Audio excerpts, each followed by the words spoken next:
Tayo. Oh, di ba? Ang sarap. Mga kabananas. Woo! Napaso. Sarap, napaso ako. Ito na.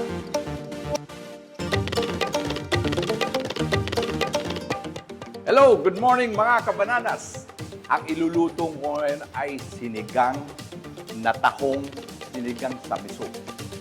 Tahong na naiiba at ako lang muna ang nag-start nito. Aywan ko sa iba kung nagawa na nila ito. Pero nakatikim na kasi ako ng sinigang sa miso na talakitok o yung mga panga, bangus, hipon.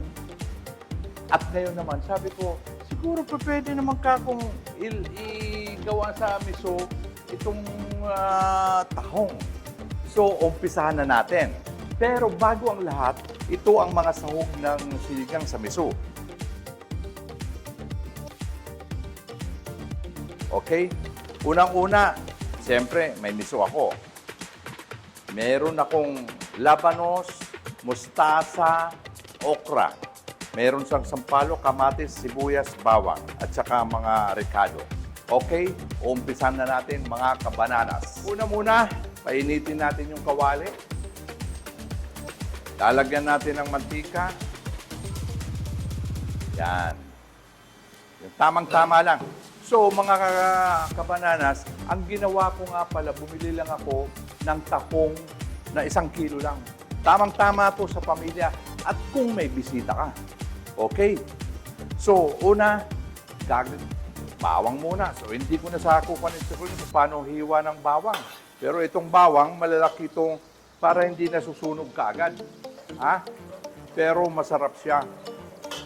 Ngayon, nung isang gawa ko pala, nagluto ako, nag-comment yung mga ibang barkada ko, maliit daw yung ginagamit kong kutsarol. Kaya ito, linakihan ko na.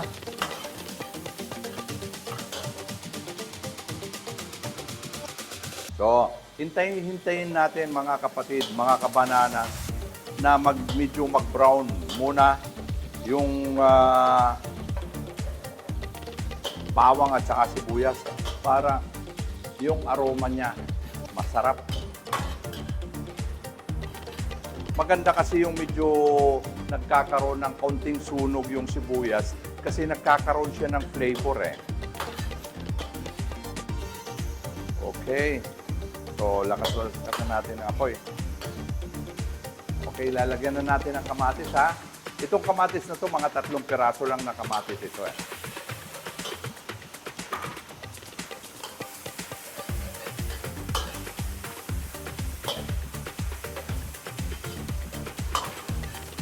So, ang kamatis naman, mas masarap sa kamatis yung medyo naluluto na siya, yung nalulusaw na siya.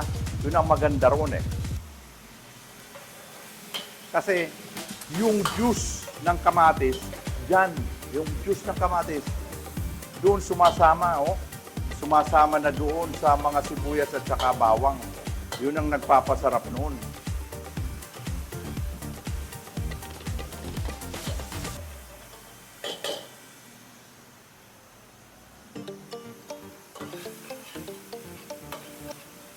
Okay, ilalagay na natin yung miso. Mga kapatid, kabanana. Okay, mga kabananas. Ito, nagigisa na natin. So, medyo kailangan na natin ng tubig. Lalagyan na natin ng tubig yan.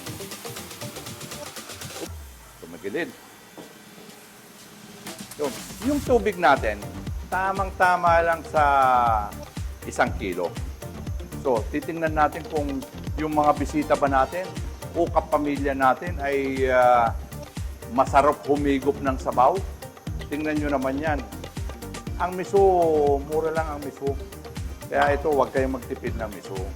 Yan. Pakuluin muna natin. Saka natin ilalagay yung tahong. So ito, kumukulo na mga kapatid. Lalagyan na natin ng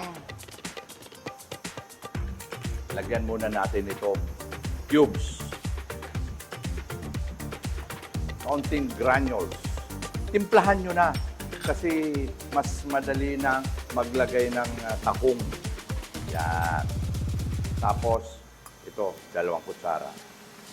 Okay? So mga kapatid, ilalagay na natin ngayon yan. Madali lang to. Siguro, mga 20 minutes lang, mayroon na kayo eh. Maluluto. Yan.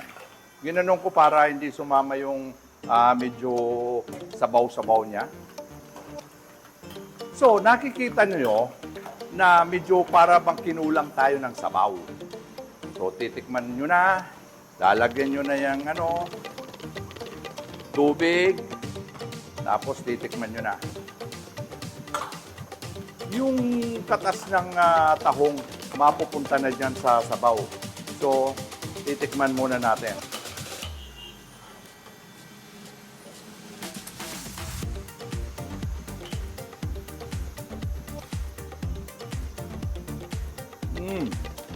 Ano ang kulang?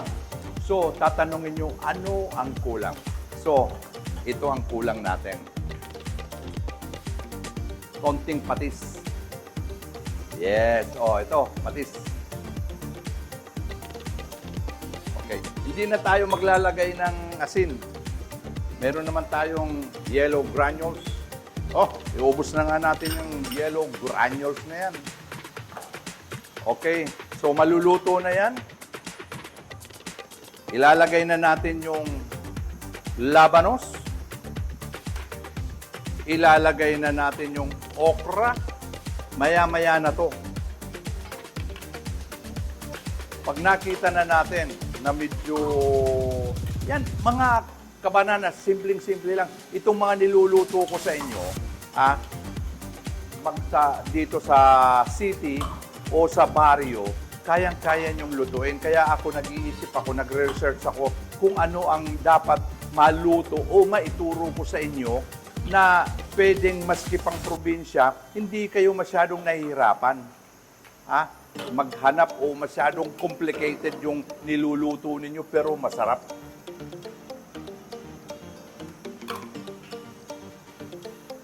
Tikman nga natin kung medyo maasim-asim pa.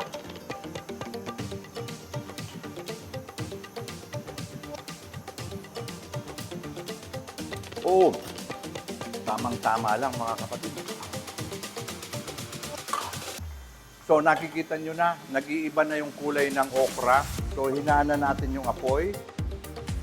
Tingnan na ninyo kung yung sinaing o may sinaing na ba kayo.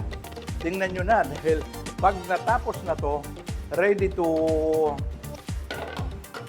eat na tayo. Pwede na nating ilagay sa mangkok ito. Yan. Yan na. Alam nyo mga kapatid, ito sa Pampanga, mayroong natikman na linalagyan ng buro, tapos linalagay nilang buro.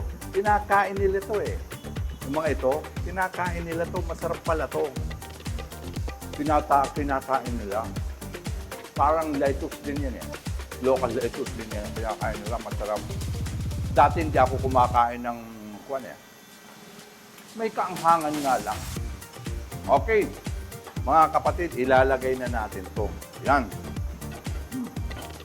Ngayon,